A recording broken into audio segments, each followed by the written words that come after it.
The hangar echoed with the clatter of tools and the low murmur of disbelief as a young engineer unrolled a sheet of sketches across the oil-stained workbench. Two propellers mounted on the same axis, spinning in opposite directions, their arcs overlapping like the wings of a mythic creature. The room went silent, then erupted in laughter. "A twin-prop Spitfire? You'll tear the plane apart before it leaves the ground," barked one senior designer, his cigarette dangling precariously from his lips. But the engineer, eyes glinting beneath the dim light, didn't flinch. He knew what he saw in the equations, a chance to tame torque, to double thrust, to make the Spitfire, already a legend, pierce the sky at speeds no piston-engine fighter had yet dared. The idea was insane, absurd even, yet in war, absurdity often hid genius. Outside, a storm gathered over the airfield, wind shrieking through the rafters, mirroring the chaos of the war beyond. British pilots were bleeding the skies over Europe, outturned by Focke-Wulfs and outclimbed by Messerschmitts. The Spitfire's elegance had become its cage. The twin-prop idea, dismissed as mechanical madness, was his rebellion against stagnation, a way to rewrite the rules of thrust and drag before the Luftwaffe rewrote the future. He stood before his doubters, voice steady as the storm crashed outside. "If it doesn't fly, we'll know. But if it does, nothing will touch her." Weeks later, inside a wind-swept testing ground on England's coast, a skeletal Spitfire prototype stood gleaming, its nose crowned with the bizarre twin-prop assembly, two three-bladed propellers locked in counter-rotation.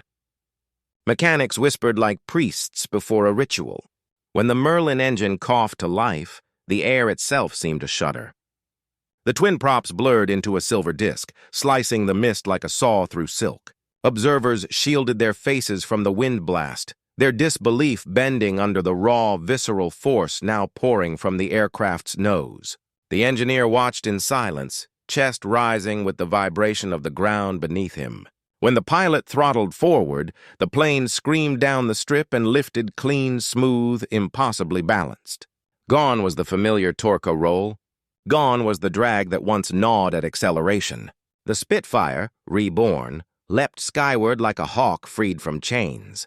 Above the storm clouds, it streaked toward the horizon, twin spirals of vapor trailing behind it like the twin signatures of defiance and brilliance. On the ground, silence fell again. Those who had laughed now stared skyward, realizing that what they had witnessed was not insanity, but evolution. The engineer didn't smile. He only whispered to himself, "Now we make it faster." What followed was a frenzy of refinement. Metalworkers adjusted the pitch geometry by fractions of degrees. Mathematicians recalculated airflow harmonics across the blade arcs. Every test flight pushed higher, faster, truer. The Spitfire's body groaned under the stress, yet the wings, faithful, unyielding, held their line. Over the white cliffs of Dover, radar operators began reporting new blips moving faster than expected, faster than possible. Pilots from other squadrons gathered at the edge of the runway, their cigarettes forgotten as they watched this silver blur dive, twist, and climb like something alive, something beyond human control. And yet it was under control, perfectly balanced, unnaturally smooth. One pilot, trembling after landing, removed his helmet and muttered, "It doesn't fly, it hunts." The Air Ministry, once dismissive, began sending observers. The German intelligence reports soon followed, bewildered by sightings of Spitfires moving faster than their top interceptors could manage. And somewhere in a London design office, the engineer, the fool who drew two spinning circles on a napkin, was summoned to explain himself. He walked into the boardroom of brass and bureaucracy carrying a small model prop assembly, its blades glinting in the gaslight. Generals, engineers, and politicians leaned forward. He placed it on the table, spun it lightly, and the counter-rotating blades blurred together with an almost hypnotic hum.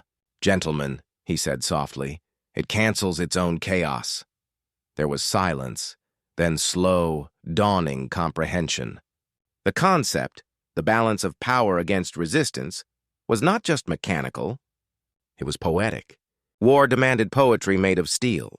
From that moment, funding flowed, testing accelerated, and the Spitfire's evolution turned from theoretical to unstoppable. And yet, beneath the triumph, danger brewed. Every new flight tore at the limits of material and man. The counter-rotation demanded precision tolerances the factories struggled to maintain. One prototype disintegrated during climb, scattering across the countryside like metallic rain. For a moment, doubt returned. But the engineer refused to yield.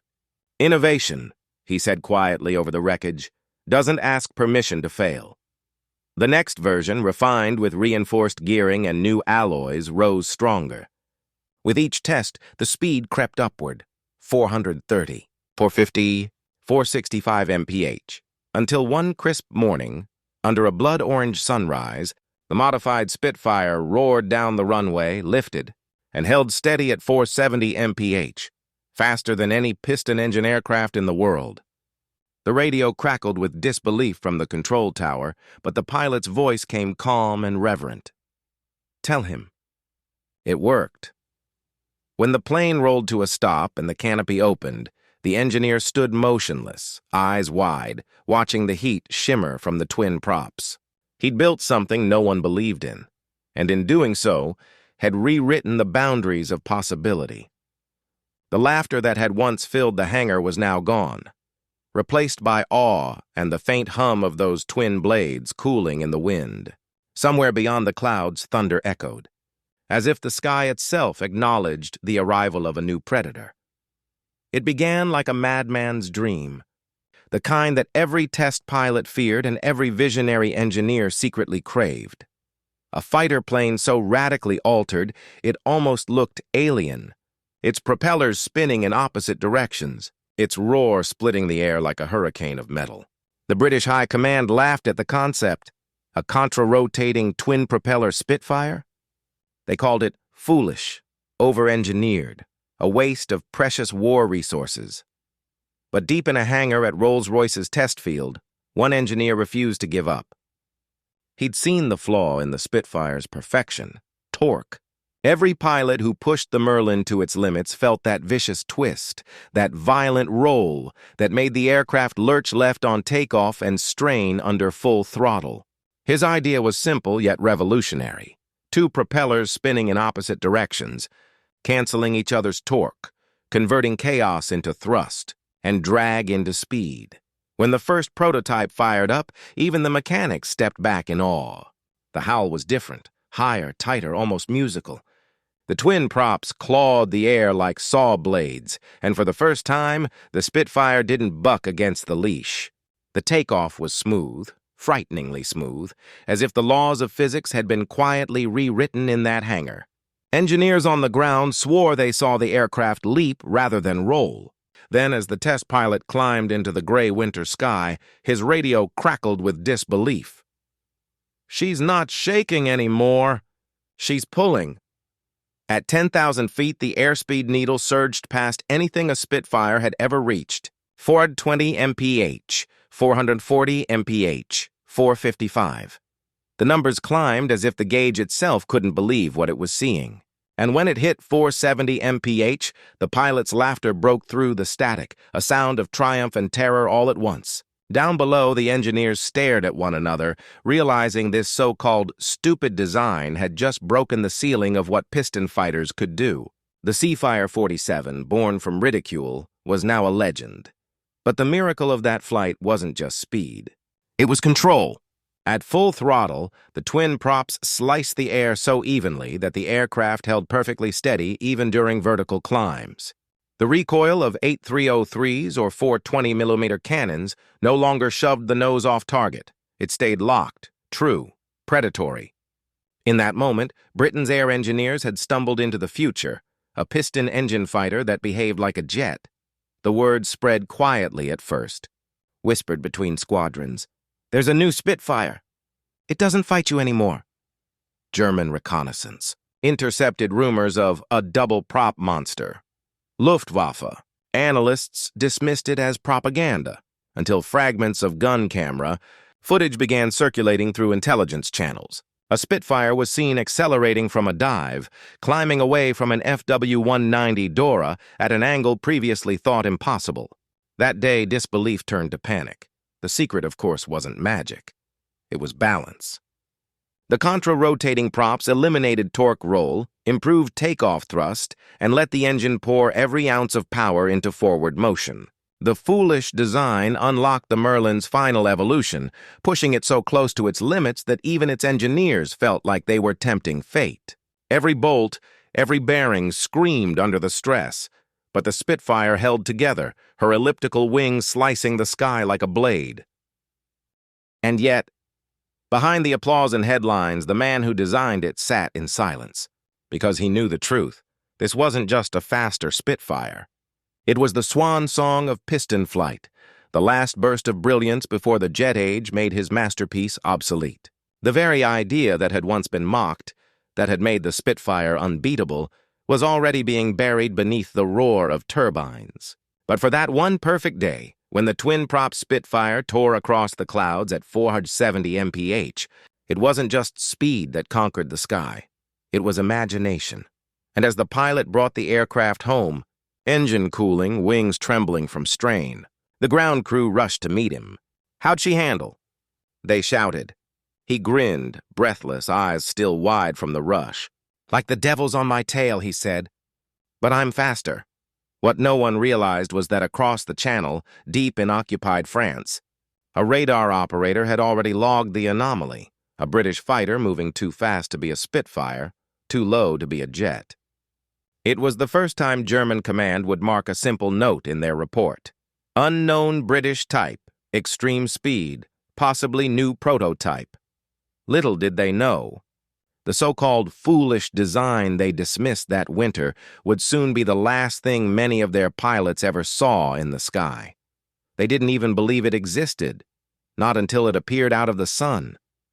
The Luftwaffe pilot thought it was a trick of the light at first, a shimmer against the clouds, something his weary eyes conjured after too many missions and too little sleep. But then the glint grew, multiplied, and resolved into that unmistakable Spitfire silhouette. Except something was wrong. The spinner gleamed silver, longer, thicker, turning so fast it seemed to blur into transparency. The German fighter leader squinted through his canopy, and for a heartbeat he froze. Two propeller discs, one spinning clockwise, the other counterclockwise, cutting the air like twin saw blades of light. "Impossible," he muttered, but the radio crackled before he could finish. "Achtung! Neue Spitfire! Schnell brake! The warning came too late. The contra-rotating Spitfire, the fool's fighter, as it had been mocked back home, dove through their formation with the fury of a thunderclap.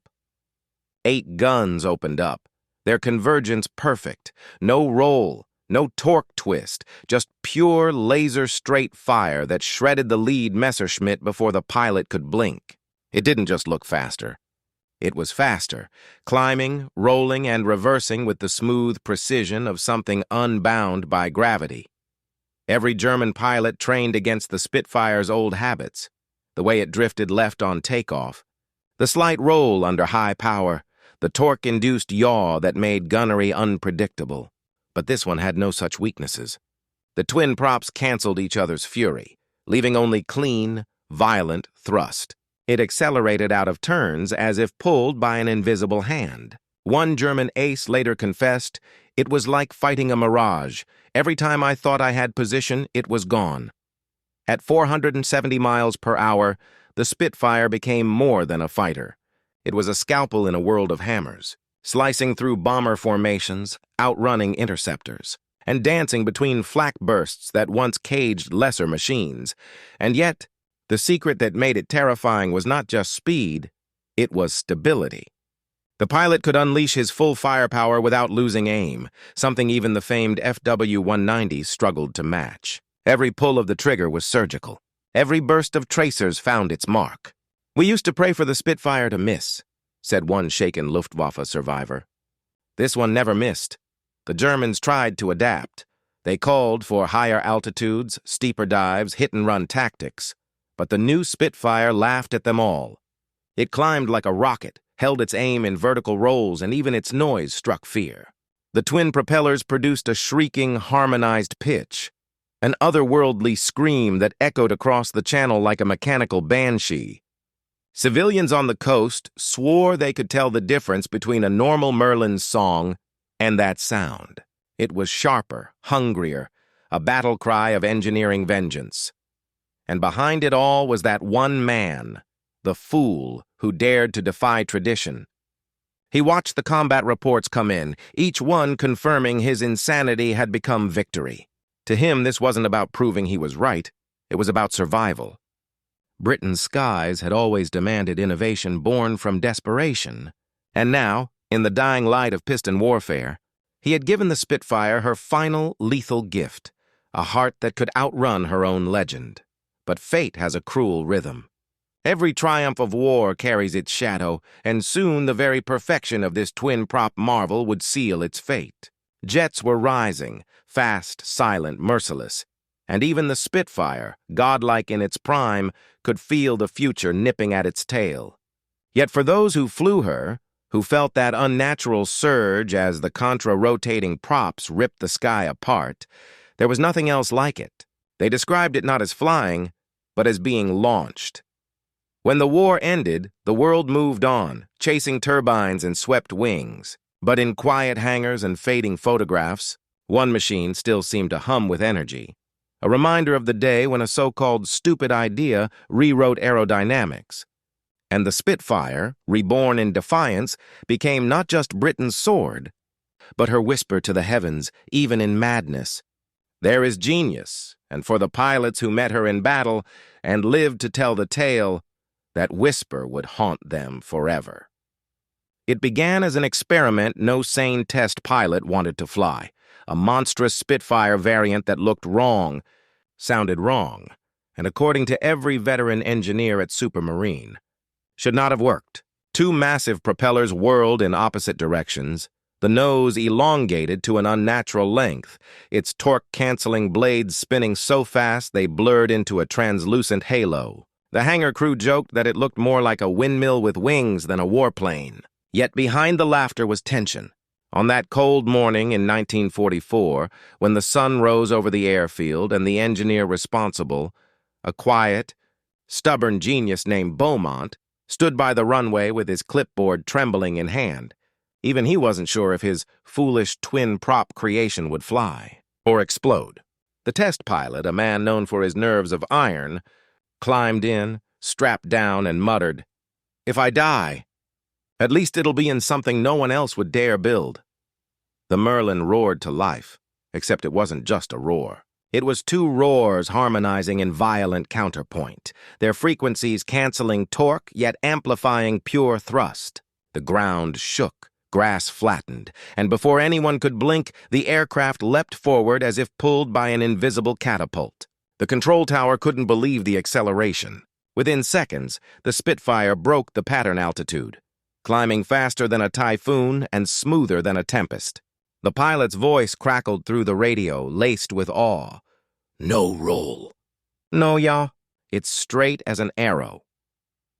The twin-prop design had neutralized the Spitfire's one persistent flaw: torque roll, allowing it to channel every ounce of power into raw, stable speed. By the time it leveled out, the airspeed indicator danced at 470 mph.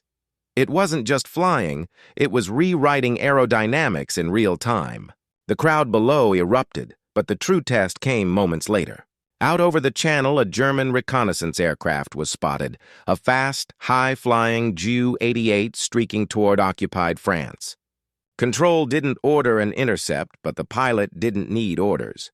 "Let's see what this beauty can do," he whispered, pushing the throttle to the stop. The Spitfire lunged forward, climbing effortlessly through its own contrails. The twin props sliced through denser air with frightening efficiency, creating a pressure differential so clean it almost eliminated drag. When he closed the gap, the German rear gunner opened fire, tracers cut across the sky, but the Spitfire barely flinched. Its stability in turbulence was godlike. The gun sight stayed fixed as if nailed to the horizon. The pilot squeezed the trigger, and in a single, unbroken burst, 8 .303 rounds carved through the enemy fuselage. The Ju-88 disintegrated in a spray of burning fragments. "Target destroyed," came the calm report, but back at base, silence reigned. The impossible had just become reality. That day, Beaumont, once ridiculed as the mad prop man, was summoned to the Admiralty. The Air Ministry wanted answers. How had his contraption exceeded the speed of sound at altitude dives? How had he prevented torque reversal? His answer was disarmingly simple: by making one propeller undo what the other does wrong. Yet behind that humility was genius. He had analyzed thousands of torque curves, airflow diagrams, and Merlin engine harmonics, realizing that two counter-rotating disks could not only neutralize roll, but multiply lift efficiency through symmetric wash. It wasn't intuition. It was obsession. He'd spent nights drawing vortex patterns on the back of ration papers, studying bird wings and dragonflies until the concept emerged. Not as madness, but evolution. When the first combat reports came in weeks later, the myth of the fool's Spitfire shattered overnight. Luftwaffe aces radioed in panic. "The British have a Spitfire that doesn't turn as it twists space." Pilots swore it could pivot inside its own wingspan, dive faster than bullets, and even recover from spins that would kill other fighters. It wasn't magic. It was mechanics perfected. The twin props balanced thrust so evenly that every control surface became more responsive. Even in heavy turbulence, pilots described it as gliding through chaos with a surgeon's hand. The Germans tried to match it with boosted engines and swept wings, but the damage was done. The Spitfire had reached its ultimate form, an apex predator at the twilight of the propeller age. And the irony? The same committees that once mocked Beaumont now wanted him to lead jet propulsion research. But he refused, saying quietly, "We're not done with the sky yet." In one of his final flights before the war ended, Beaumont stood beside his machine as it taxied back from a demonstration. The setting sun reflected off the twin spinners, turning them into burning halos, and for a moment it looked less like a plane and more like an angel forged of aluminum. Reporters asked what it felt like to prove everyone wrong. He smiled faintly and said, "It's not about being right. It's about believing that air still has secrets left to tell." The twin-prop Spitfire would never see mass production. Jets came too quickly. The future too loud. But for a brief, impossible chapter in aviation history, one engineer's stupid idea turned ridicule into revelation and transformed Britain's most beloved fighter into the fastest, most stable piston aircraft ever to kiss the clouds. And every man who saw it climb into the sun swore the same thing: it didn't look like it was flying. It looked like it was refusing to fall. The test field was quiet, too quiet. The kind of silence that comes before something historic either takes flight or explodes into dust. And the twin-prop Spitfire sat at the end of the runway glimmering like a creature that didn't belong to this world. Mechanics wiped oil from their hands. Engineers held their breath. And the pilot, Flight Lieutenant James Hawkeye McAllister, tightened his gloves.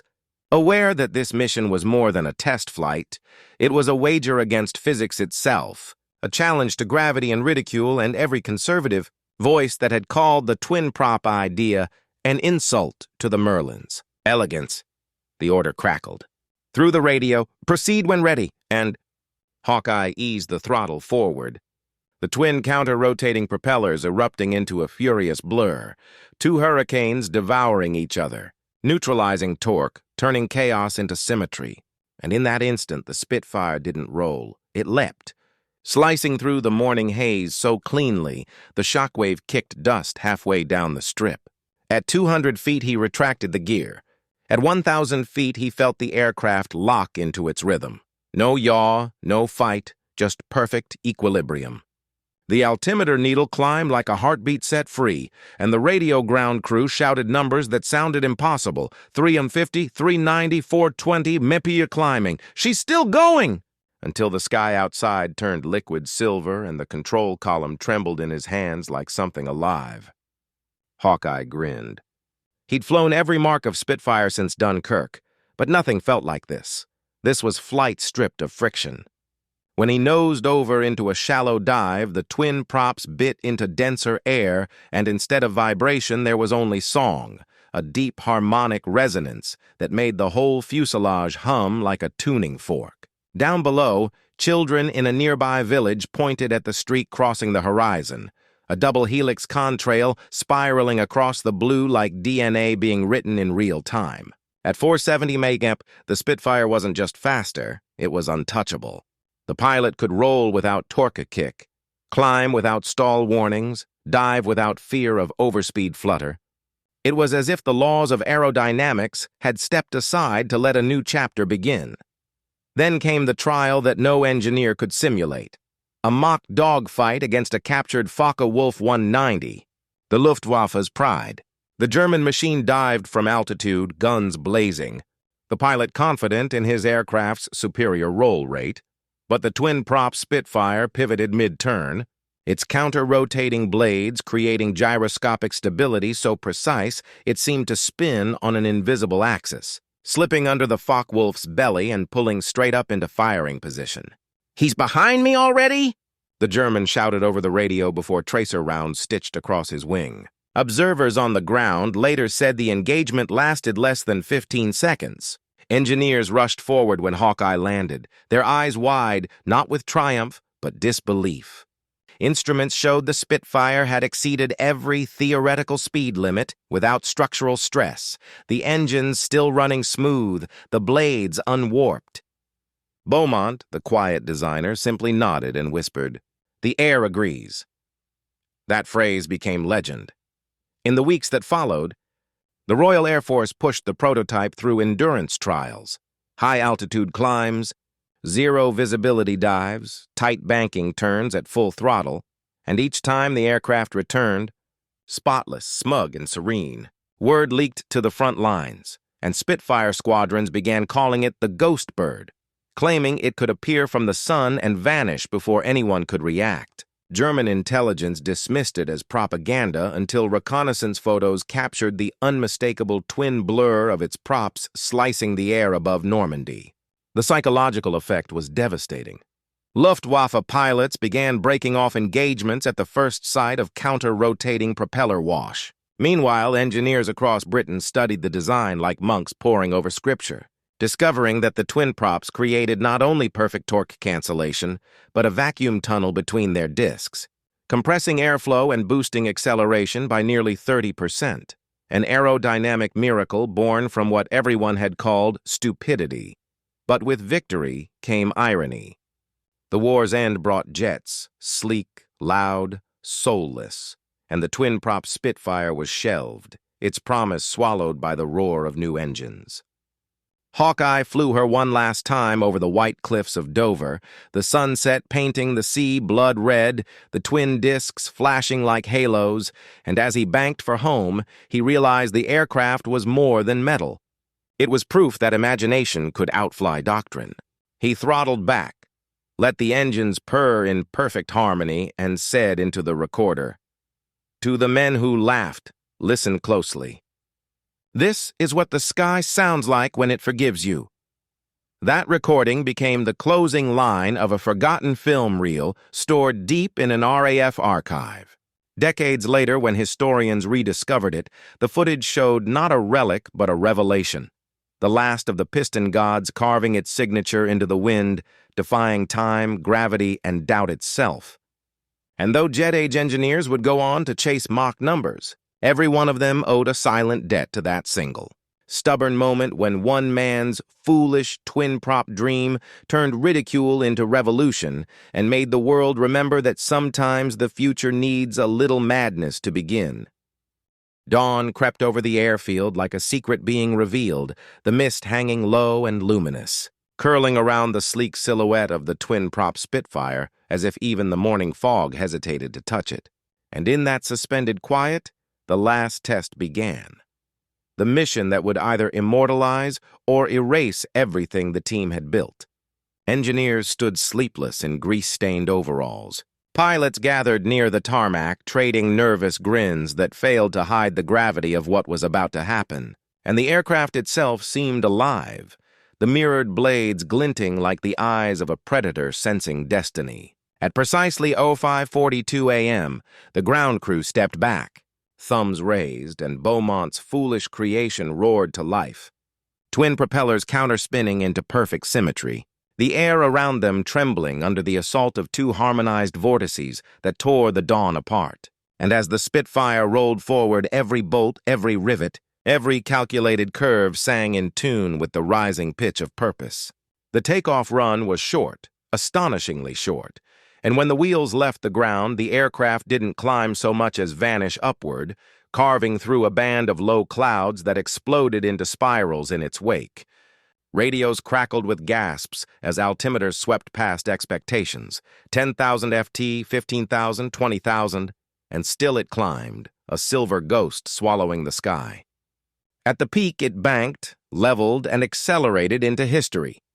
480, 490, then a record-breaking 497 MPH in level flight, the Merlin engines howling with clean fury. The twin props slicing air so evenly the vibration gauges barely twitched. From the ground, it appeared as a streak of living lightning, shimmering in the sun like a blade drawn across heaven itself. What followed became legend, a mock interception run against a flight of tempests meant to test combat practicality. The twin-prop Spitfire dove into them from altitude, turning tighter, climbing faster, bleeding energy slower than anything human hands had built, slipping through gun sights as if time itself hesitated to keep up. Pilots chasing it reported that their controls felt sluggish, their aircraft ancient. "It's not flying," one said afterward. "It's dancing." Cameras mounted on the wings captured maneuvers that seemed to mock physics. Barrel rolls so smooth the horizon spun like a carousel. Reversals so crisp the tracking film blurred into a continuous arc. Each motion validated Beaumont's impossible equations, his claim that twin torque cancellation would unlock a hidden stability regime unknown to single-prop fighters. By noon, the test board had stopped taking notes. They simply stared, spellbound, as the Spitfire looped once more over the field and roared past the tower so close that the windows rattled, leaving a twin-spiral contrail that hung in the air like an artist's signature. When it landed, graceful, almost defiant, the engines wound down to a low synchronized heartbeat, and for the first time in months the crew allowed themselves to exhale. Beaumont, who had endured mockery, funding cuts, and endless accusations of vanity, simply removed his goggles and smiled the quiet smile of a man who had bent reality without breaking it. The flight log was stamped operationally feasible. Within hours, telegrams raced across Britain. Twin-prop Spitfire proved success, 470-plus MPH sustained. But while the numbers thrilled officials, what lingered was something harder to measure, the awe that filled the hangar as everyone realized they had just witnessed the closing act of an era. Jet engines were already howling in prototype bays, hungry to claim the future. Yet here stood proof that piston power still had one last miracle to give. That night, long after the crowd had gone, Hawkeye McAllister returned alone to the silent airstrip. The moonlight painted the Spitfire in silver and shadow, and he walked around her slowly, hand trailing along the smooth metal as though touching a living memory. "You were never foolish," he whispered, climbing into the cockpit for one final taxi run. The twin props stirred again, low and steady, the rhythm of defiance, and for a brief instant he throttled forward, letting the plane lift a few feet off the ground, skimming the runway like a ghost that refused to fade. In that gliding whisper of flight lay the entire story. Human stubbornness, genius, courage, and the refusal to accept impossible as final. When he shut her down, silence folded over the airfield like a curtain, and in that silence the legend of the twin-prop Spitfire was sealed, not by applause, not by headlines, but by the echo of twin blades spinning down. Still warm with victory, decades later, when restorers uncovered the surviving airframe in a forgotten RAF depot, they found a plaque bolted behind the pilot's seat with a single engraving. "To fly beyond ridicule is to prove that dreams have lift." The engineer's so-called folly had outlasted doubt, outlasted war, and outlasted time itself, its ghostly roar still carried by every aircraft that dares to test the limits of possibility. And somewhere above the clouds, where the air thins into eternity, the twin-prop Spitfire still flies, its engines harmonized, its designer vindicated, and the sky forever changed by the madness that turned out to be genius.